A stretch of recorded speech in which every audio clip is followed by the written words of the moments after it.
모든 지파의 이름은 이와 같으니라. 북쪽 끝에서부터 헤들론 길을 거쳐 하맛 어귀를 지나서 다메섹 경계선에 있는 하살에논까지, 곧 북쪽으로 하맛 경계선에 미치는 땅 동쪽에서 서쪽까지는 단의 몫이요, 단 경계선 다음으로 동쪽에서 서쪽까지는 아셀의 몫이요, 아셀 경계선 다음으로 동쪽에서 서쪽까지는 납달리의 몫이요,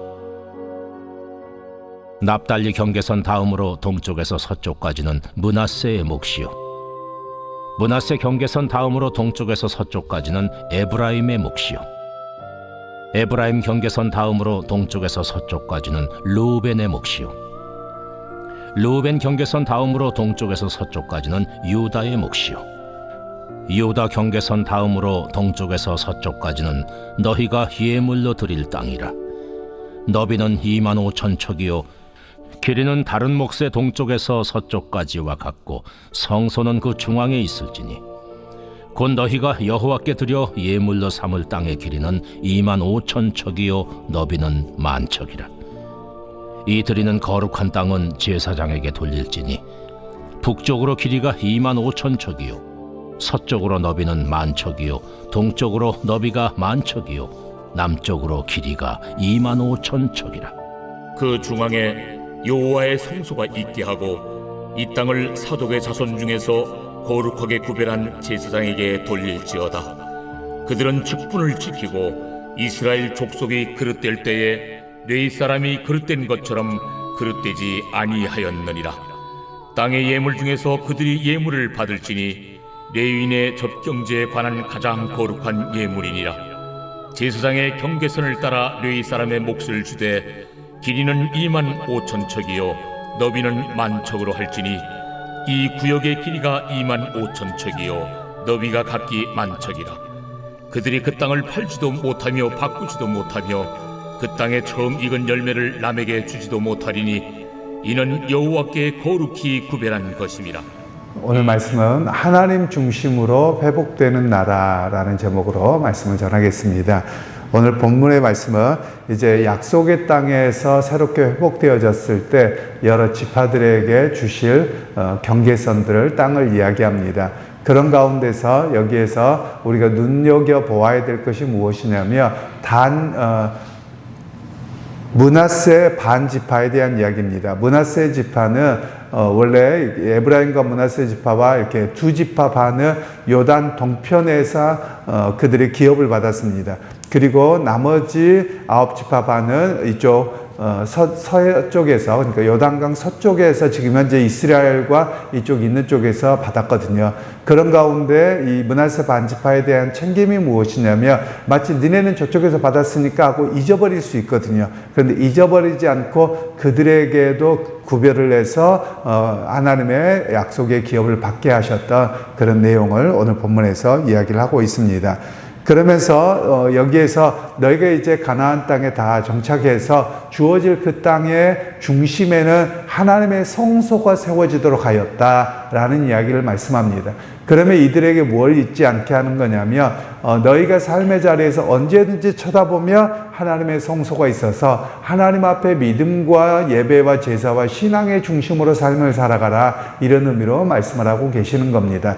사실 우리나라 같은 경우는 물론 이제 십자가가 보이니까 어디든지 그렇게 하겠습니다만, 과거에 그 유럽 지역에서는 좀 나타난 현상이 있습니다. 유럽에 가면 여러분들 그 요즘 도시 개발된 곳 아니고 또 이렇게 오래전 된 도시들을 보면 교회당보다 높은 건물이 없습니다. 어느 나라를 막론하고 기독교 국가는 다 그렇습니다. 그런 이유가 뭐냐면, 어디에서든지 바라보았을 때 교회 십자가가 보여야 된다는 것이 그들의 신앙이었습니다. 마치 오늘 본문과 똑같은 거예요. 그래서 교회당에서 시간이 울립니다. 그리고 지금도 유럽에, 제가 독일에도 이렇게 유학 생활해서 보면 시간별로 30분 때 정각때 종이 울립니다. 그러면 종이 예를 들면 6시라고 하면 좀 더 울리고 12시 더 많이 울리고 해서 시간을 알게 합니다. 아무나 그때는 시계를 가질 수가 없어서 교회에서 울려주었던 그런 내용입니다. 지금도 그렇죠. 그런데 그들에게는 기도의 시간이 있었습니다. 그 종이 울리는 걸 보고 잠깐 교회를 바라보면서 그래 내가 믿음 생활하는 사람이지, 그리고 잠깐 기도하게 했던 그런 시간들이 바로 유럽의 문화입니다. 물론 지금 유럽이 다 그러냐? 안 그렇습니다. 지금은 거의 다 세속화가 돼버려서 그렇지 않는데 이런 문화가 그들에게 여전히 남아있기는 합니다. 그래서 오늘 성경에서 말씀하고 있는 것은 그런 이야기를 하고 있고, 또 유럽이나 이렇게 남미 국가들을 가끔 가다 보면 좀 이렇게 색다른, 저는 굉장히 좋게 보는데 어떤 내용이냐면 이렇게 넓은 농장이 있잖아요. 농장에 한참 가다 보면 그 농장 한가운데 조그만하게 집 같은 게 세워져 있는 경우가 가끔 있습니다. 교회당입니다. 예배당이에요. 혼자도 조용히 들어가서 쉬거나 일하다가 시간이 되거나 아니면 잠깐 쉬거나 기도할 수 있는 그런 장소를 마련해 놓는 그런 농장들이 종종 있습니다. 바로 이런 내용들, 이 본문 때문에 그들이 그렇게 했던 것인데요. 그들이 이 본문을 통해서 항상 신앙의 중심이 어떻게 했느냐, 삶의 영역에서 바쁘게 살아가지만 성소가 가운데 있어서 언제든지 성소를 바라보고 그 자리에서 내가 하나님의 백성인 것을 깨닫고 하나님 앞에 잠깐 기도하고 살아갈 수 있는 그런 장치들로 하나님이 말씀하고 계시는 내용입니다. 그러면서 오늘 우리가 기억해야 될 것들이 믿음 생활하는 가운데도 어떻게 해야 되느냐라는 겁니다. 세상의 삶의 바쁜 가운데서도 삶의 중심이 세상에서 먹고 살고 돈 버는 일이 아니라는 겁니다.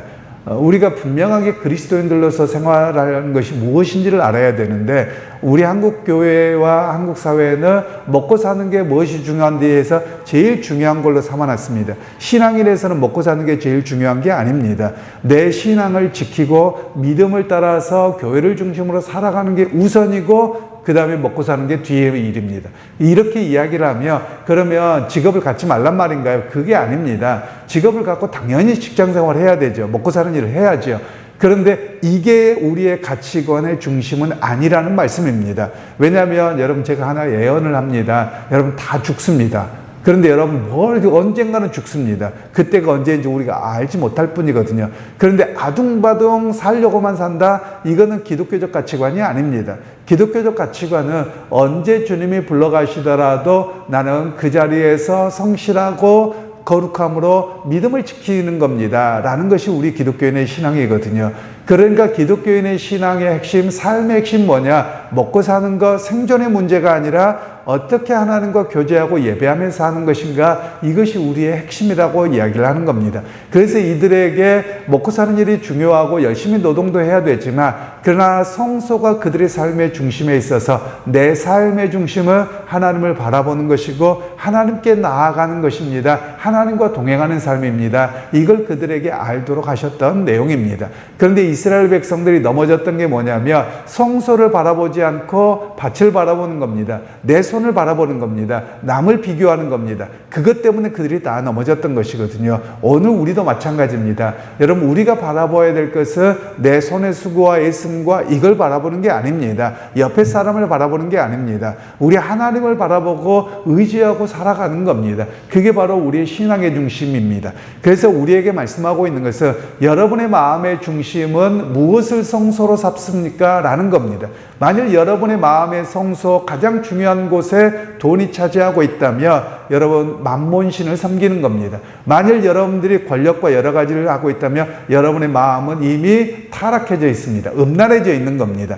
그래서 오늘 우리에게 말씀하고 있는 것은 우리 마음의 성소를 어디에 둘 것이냐, 마음의 성소를 하나님께 두고 하나님 중심으로 믿음으로 살아가야 됩니다. 이런 이야기를 우리에게 말씀하고 계시는 겁니다. 그래서 우리가 끊임없이 해야 될 일들은 내 마음의 중심은 하나님께 둡니다. 내 마음의 중심은 하나님을 바라보고 의지함 속에서 온전히 그것을 먼저 두고 삽니다. 이런 고백이 우리에게 있어야 함을 말씀하고 계시는 내용입니다.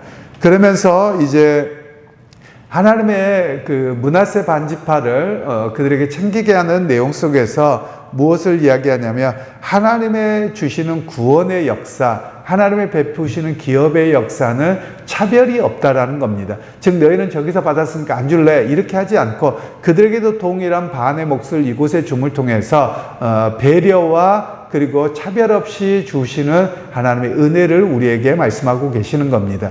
여러분, 우리는 차별 없다 또는 평등하다 이러면 우리는 공산주의적 사고를 하는 것 같습니다. 제가 느끼는 건 그렇습니다. 뭐냐면 너나 나나 똑같다라는 거예요. 그러니까 예를 들면 요즘에 제가 어떤 분에게 들었습니다. 요즘에 평등을 강조하다 보니까 남자와 여자가 직장 생활을 하는데 이렇게 물통 같은 거 또는 무거운 거 들어야 되잖아요. 그럼 남자들이 요즘에 그런답니다. 너나 나나 평등하니까 너도 똑같이 들어 이러고 여자들에게 한다는 거예요. 이건 평등의 개념이 아닙니다. 이건 공산주의적 평등이라고 할까요? 아주 못된 평등입니다. 왜냐하면 남자와 여자가 근력이 달라요. 그러니까 당연히 남자와 여자가 좀 다르게 해야 되는데 요즘 사람들은 평등이라는 개념을 그렇게 이해하는 것 같습니다. 그런 면에서 우리의 좀 잘못된 사고가 바뀌어야 됩니다. 즉 하나님께서는 남자와 여자를 만드셨는데 남자와 여자의 역할도 좀 다르고 또 남자와 여자가 근력도 달라서 행하는 일들이 좀 다르는 겁니다. 그래서 그 다름을 인정함 속에서 그 사람의 인격을 존중해주고 그 사람 모든 것들을 인정해주는 것이 평등이라고 하는 개념이거든요. 기독교적 평등은 그렇습니다. 바로 그런 측면에서 평등과 공평함을 이야기하면서 그 사람들이 소외되지 않도록 배려하는 것, 이것이 바로 주님께서 말씀하시는 오늘 므낫세 반지파를 챙기는 그런 모습입니다. 그리고 나서 이제 레위 지파 중에서 사독 계열의 제사장에 대한 이야기를 합니다. 레위 지파와 다른 제사장들도 백성들이 타락하고 압박을 하니까 전부 다 그렇게 타락을 해버렸습니다. 그런데 유독 사독 계열의 제사장들만 그런 상황에서도 무너지지 않았다라는 겁니다. 그럼 우리가 이렇게 비교하시면 되는 겁니다. 많은 제사장들이 왜 넘어졌을까? 그 사람들이 원래부터 타락하니까? 아니요. 먹고 사는 문제 때문에 그렇습니다. 즉 이스라엘 백성들이 자기의 먹고 사는 문제에 빠져버리고 이러니까 뭘 하냐면 11조를 안 드리는 겁니다. 그리고 하나님께 드려야 될 예물을 안 드리는 거예요. 그러면 레위 지파들은 뭘로 살아갔느냐 하면 자기의 기업이 없어요. 하나님을 기업으로 여겨서 백성들이 헌금한 것을 가지고 그걸 가지고 살아가게 하셨는데 오히려 이걸 안 하니까 우리도 먹고 살아야지 그러고 나가버린 거거든요. 그런데 사독 계열의 제사장들은 그럼에도 불구하고 굶주리더라도 나는 하나님을 예배하고 의지하고 제사 드리는 것, 백성들의 바른 가르침을 그렇게 살아갑니다 라고 해서 이들이 견뎠던 것이거든요. 그래서 하나님께서는 뭐라고 하시냐면 너희들은 전부 다 먹고 사는 문제에 빠졌다. 너희들도 그리고 이스라엘 백성들의 그 못된 모습으로 따라가 버리고 말아서 너희들에게는 기업이 없고 내가 사독 계열의 제사장들에게는 기업을 챙기겠다. 하나님은 그렇게 말씀하고 계시는 것이거든요. 그래서 오늘 우리가 해야 될 일이 있습니다. 우리에게는 하나님께서 분명히 책임지신다는 사실을 바라보고 나가야 되는 겁니다. 저와 같은 목회자에게 1차적으로 이야기하는 것이죠. 목회자들은 어떻게 살아가야 되느냐? 우리가 비록 성도들의 공급을 통해서 살아갑니다. 구약과 똑같습니다. 우리는 세상의 직업과 이런 것들을 갖지 않고 성도들의 공급하심을 통해서 우리가 살아가거든요. 그런데 실제로 오늘날 한국 교회를 보시면 많이 그렇지 못합니다. 목회자들, 사모들이 일하지 않으면 교회를 꾸려가지 못하고 안 됩니다. 이해가 안 되죠. 왜냐하면 기본적으로 성도들이 10가정이 된다. 그러면 한 가정의 목회자의 가정을 책임질 수 있어야 되거든요. 왜냐하면 11조를 드리기 때문에 10분의 1을 드리기 때문에 10개를 가지고 살 수 있는 것이거든요. 그런데 오늘날 교인들이 그렇게 안 한다는 거예요. 11조 생활도 제대로 안 하고 헌금 생활도 제대로 안 하니까 10가정이 모였는데 그게 안 되는 거예요. 그러니까 목회자들도 살기 위해서 바등바등 하는 모습으로 갔다. 여러분 이게 뭐냐? 지금 한국교회가 타락하고 오직 돈에 눈이 멀어버린 교회다. 사람들의 모습이 이렇다라고 평가할 수 있는 것입니다. 물론 목회자들도 마찬가지죠. 목회자들도 요즘에 부교육자를 구하기가 어렵습니다. 그러면서 어떻게 하느냐? 이들의 생각과 우리 기본 기성세대가 좀 다르긴 하겠습니다만 기성세대들은 옛날에 정말 못 먹고도 굶주림에도 불구하고 주의 일을 감당한다. 저희가 어렸을 때 보았던 목사님들은 교회에 성밀가 오는데 잘 안 나옵니다. 그러면 성도들이 혹시라도 목사님 가정 굶을까봐 일부러 집에 나무를 떼가지고 저녁을 하는 것처럼 하고 이러고 살았던 분들이 우리 선배들 부모님 세대의 목사님들이셨거든요. 그런데 지금은 어떻게 하느냐? 교회에서 사역하고 스트레스 받고 사례비 정말 쥐꼬리만큼 받느니 쿠팡에 가서 일하며 그냥 500씩 받는데 이렇게 하고서 합니다. 그리고 그냥 파트타임만 하겠다. 이런 모습들이 되어가고 있거든요. 그들을 비난할 수는 없습니다. 과연 교회가 그들에 대한 어떤 정말 하나님의 거룩한 사명을 감당할 수 있도록 그들에게 하고 있느냐? 그렇게 못하고 있다는 것이거든요. 그러니까 교회도 회개해야 되고 주의 길을 가려고 하는 목회자들도 회개해야 됩니다.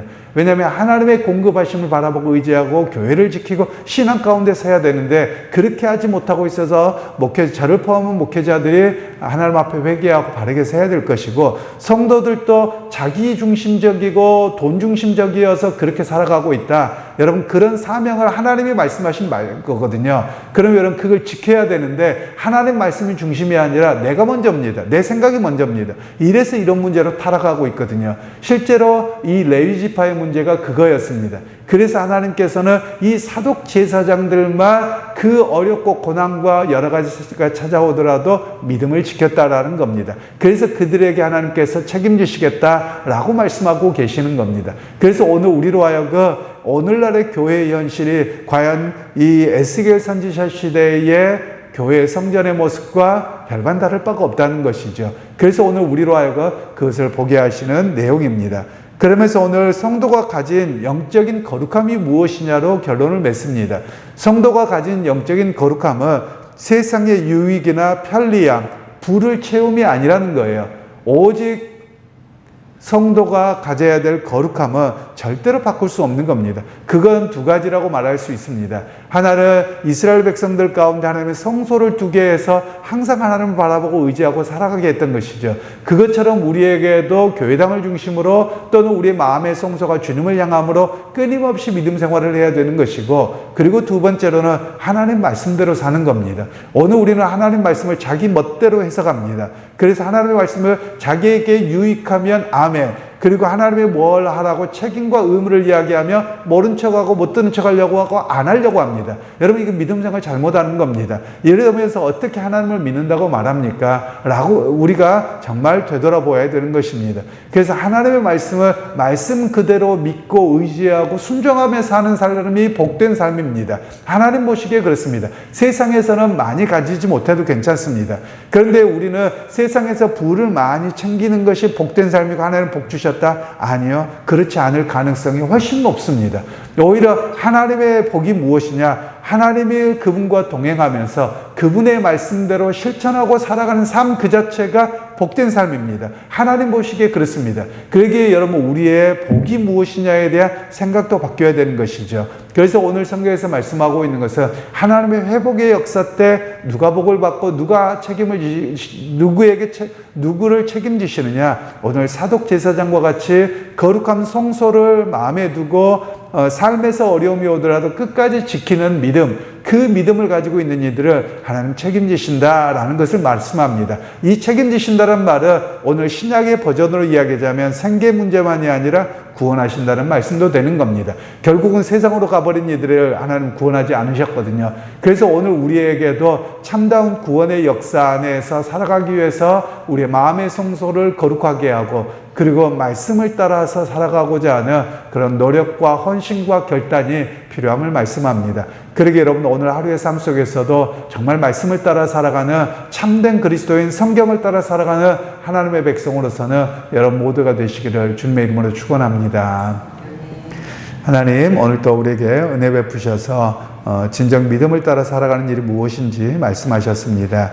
하나님 앞에 우리의 마음의 성소와 삶의 성소를 구별할 것과 또 진정 말씀을 따라서 세상의 부와 명예가 아니라 끝까지 믿음을 지키고 살아가는 사독 제사장과 같은 그런 믿음을 갖도록 하셨습니다. 하나님 오늘 우리로 하여금 넘어지지 않게 하시고 세상의 유혹과 또한 삶의 무게라는 이유 때문에 핑계대면서 세상의 모습을 쫓아가지 아니하도록 우리를 붙드시고 거룩하게 구별하여 주옵소서. 예수님의 이름으로 기도하옵나이다. 아멘.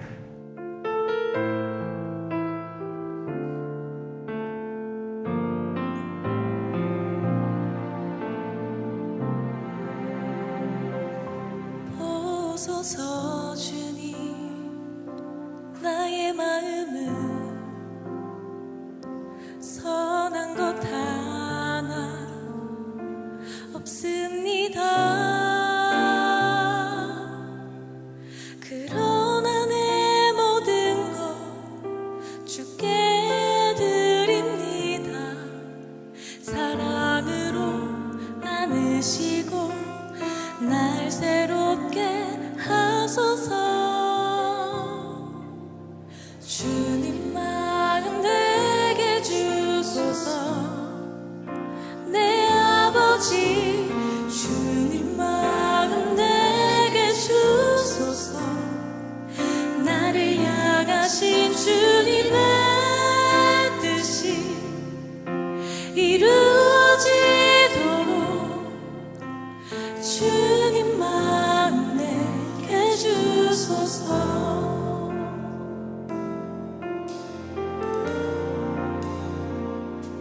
보소서 주님 나의 마음을 선한 것 하나 없습니다. 그러나 내 모든 것 주께 드립니다. 사랑으로 안으시고 날 새롭게 하소서. 주님 마음 내게 주소서. 내 아버지 주님 마음 내게 주소서. 나를 향하신 주님의 뜻이